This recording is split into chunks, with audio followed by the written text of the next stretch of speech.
Gather around, kids. It's time for another fireside tale from your pappy. Brave mythic legends march to war from the rugged and rustic highlands. Our deck magnifies the heroic mechanic. Since its debut in the Theros-block, Pauper often features white creatures with this keyword. However, we make use of green and red abilities to grow both tall and wide. Notice how Burning Tree Emissary's name both reflects how the colors collide, but also gives us important mana options. This creature can provide our second green mana source for Citizen Oathsworn, pay for Renowned Weaver's sacrifice costs, or any number of other spells. Drawing upon forgotten magics, witches cast darkly primal spells. Typically, both black and blue spells draw cards. Here we gain double value from our selections. We may draw and quickly cast something. Our low converted mana cost sits at 1.5.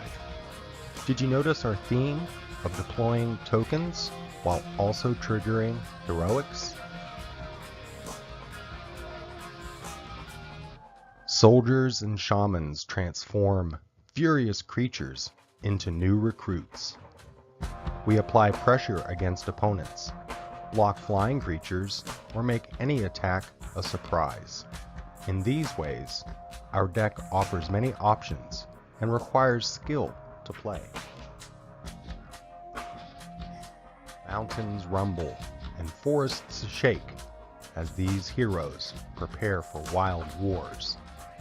We include 23 lands to reliably get our third mana source for Citizen Oathsworn. Hopefully, we find 2 green mana. Evolving Wilds and Rugged Highlands helps ensure we field the correct mana in time. Don't forget about Burning Tree Emissary. Wizards of the Coast downshifted its rarity to common, and its inclusion further accelerates our mana. Our troops stand ready. They fletch arrows and sharpen their swords and senses. The sideboard includes expected answers to problems. Arbor Armament, newly printed in Dominaria, allows us to stop flying creatures and stimulate heroic abilities. Collateral Damage makes use of our many tokens, as will Essence Warden against burning opposition. Nihil Spellbomb prevents some graveyard-based strategies, but Relic of Progenitus would be a better, although more expensive, card that replaces itself. Speaking of costs, Gleeful Sabotage accounts for more than half this deck's online costs. Like many other cards in our deck, this sorcery spell also uses our green tokens to destroy artifacts or enchantments and gain us benefit. Now we complete our story and deck list. Let's play online games with it. Our wild military strategies appear linear. Draw cards, deploy many threats, defend when necessary, and press forward to defeat our enemies. At the time of this recording, this deck costs 4.38 tickets online and $32.96 in paper product. How well will this inexpensive deck fare against real opponents? Let's review a recorded match now. Welcome. This is MtG Pauper. As my name suggests, I'm a father who plays Magic the Gathering. We start game 1 with a good hand, being able to immediately cast one of our heroic creatures and have enough red sources to play upon it. Our Evolving Wilds, or eventually Burning Tree Emissary, may help us get more mana. We go ahead and attack, and we see our opponent plays Ash Barrens to draw into their black source. We notice how many cards they have in their deck, while we play our own Renowned Weaver Not many people expect it, but in our deck, it provides lots of utility. As typically the case, we can expect our opponents will target our heroic creatures. They only tend to get bigger in time. Here we see Burning Tree Emissary not come into play. As is the case with blue spells, they counter it. We see a second Ash Barrens. We still have plenty of options and now have the mana available. Oh, our Burning Tree Emissary falls again to another counter spell.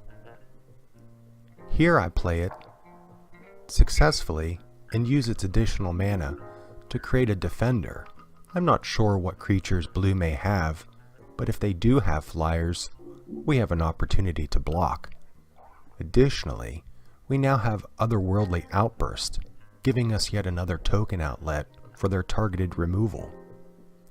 Finally, we do get this creature, and here comes an important lesson on timing. I was hoping to be able to get the creature, the Eldrazi Horror token, but the spells did not resolve. Our opponent seeks to gain life with their artifact, but will slowly begin chipping away at their totals. And at this point, even though we hold 2 forests, here's an important lesson for those playing the new game for the first or new times. Having additional lands in hand, use them to bluff. Your opponent doesn't know what you're holding, but you do. Is it another spell? Is it a creature? Let your opponent guess and play a psychological, strategic game. Here we continue pressing our attack, and I chose to be able to go wide with more creatures. A Crowan Crusader gives us that opportunity. Another important lesson, when possible, attack first. Use your second main phase to land any creatures. Our opponent casts a spell, causing us to lose cards from the top of our library. Now here's where we can find what's in our graveyard. Click that tombstone icon and we can see that our opponent has already gotten rid of 2 mountains for us. So in a lot of ways, they've helped us. Sure, we may have lost some creatures, but in this case, our opponent loses the first game. It's important to know our resources. Here we mulligan down and disregard our second forest.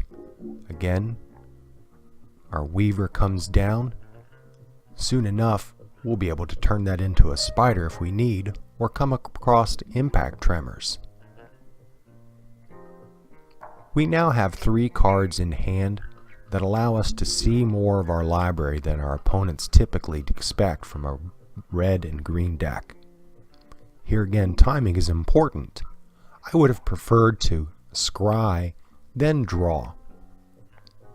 But remember, first in, first out. So the timing becomes important. Especially for our opponent, their time begins to tick down. Later, they say that they had some lag time, and I noted that in the game. However, one resource that they lack is efficient card drawing and expectations. Their deck is over 60 cards. Again, another learning lesson. Try to build a main deck of less than 61 cards. Keep it to 60. Currently, there are no prominent strategies of having such a large deck in the Pauper format. So save cost and build predictability by having a 60 card deck and 15 card sideboard. Here we continue to be able to increase our Satyr, who in some ways has a form of fire breathing. Impact Tremors comes into play nicely, and our opponent uses the last bit of time to dig for resources, to draw more cards that essentially won't really matter this far late in the game.